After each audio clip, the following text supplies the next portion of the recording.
Despite freezing weather and short notice, a large group of pro-life activists turned up in Lorton, Virginia, to express outrage and opposition to Delegate Kathy Trans, D. Fairfax, proposed bill in the state's General Assembly to allow abortion up to the moment of birth.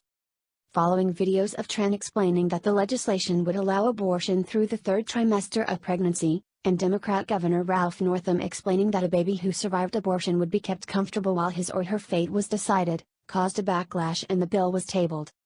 But protesters were not satisfied. "Here's one thing we want you to know," Marjorie Dan Enfilser, president of Susan B. Anthony List, said at the event.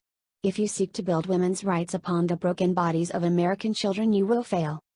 We're in a defining moment in this nation," Dan Enfilser said.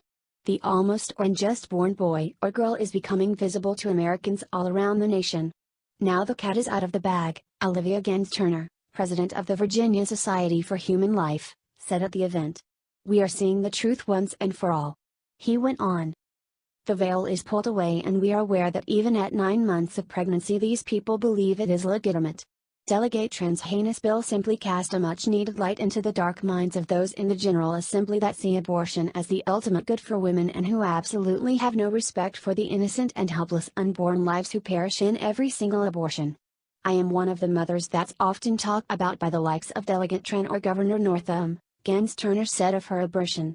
"And I can tell you women do deserve medical care that does not kill their babies and does not put our bodies and our minds at risk for years of anguish, physical harm, and regret."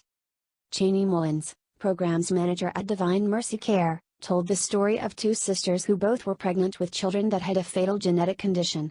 One chose to have an abortion, the other chose perinatal hospice. Later, the woman who had chosen abortion and regretted her decision and came back to her sister and said, "You have a treasured family memory, I have a secret to keep," Mullins said. Some of those attending the protest told Breitbart News that hearing of the proposed law on social media brought them out to protest. Christiane Martinez, a German who lives in Virginia, is working to become a U.S. citizen. "I read the Constitution because I had to learn that for immigration and I want to obey the law," Martinez said. "And I'm learning about the law and I am very confused about human rights and happiness. I believe a baby is a living being and it has a whole lifetime in front of it," Martinez said. "I do not understand that a baby that has its whole life in front of it, why would you kill it and not go into the hospital and kill everybody that only has a day to live?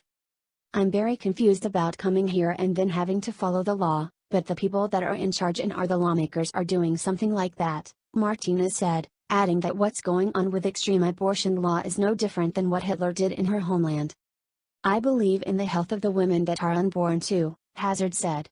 "I like to protect all life from conception to natural death. I think that everybody deserves the right to live. I think it's a constitutional right," Hazard said. Penny Nance, president of Concern Women for America, read off the names of the Democrats in the Virginia Assembly who co-sponsored Tran's bill and encouraged protesters to make their voice heard at the ballot box. Other pro-life groups represented at the event included Live Action, March for Life, Students for Life of America, the Family Foundation of Virginia, and CareNet Pregnancy Resource Center.